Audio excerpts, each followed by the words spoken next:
You plan to introduce a motion to Parliament calling for a ceasefire in Gaza.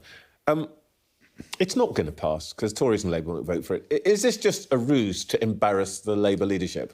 No. And, you know, I've heard this implied quite a few times in recent days, and when it is implied, my heart... Well, it's hard to see what other reason you're doing it for. Well, my heart sinks a wee bit when people do imply this, because what we have in Gaza is the collective punishment of the Palestinian people.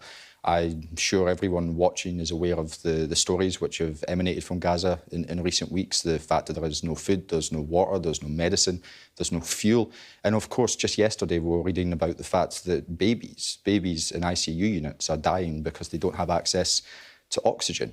This is a humanitarian catastrophe, and the best way to deal with it is a ceasefire. A ceasefire allows us to uphold international law, to protect civilians and to promote peace. And I think all of us as parliamentarians should want to do that. But it's clear that the motion's not going to pass, so why take up parliamentary time with that?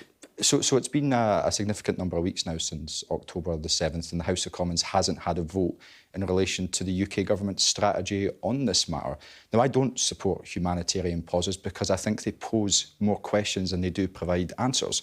What happens at the end of a 4-hour period? Do we simply go back to bombing people but with a little bit more food in their bellies? What happens to the land that they've moved from, because, of course, Israeli forces are trying to forcibly displace people?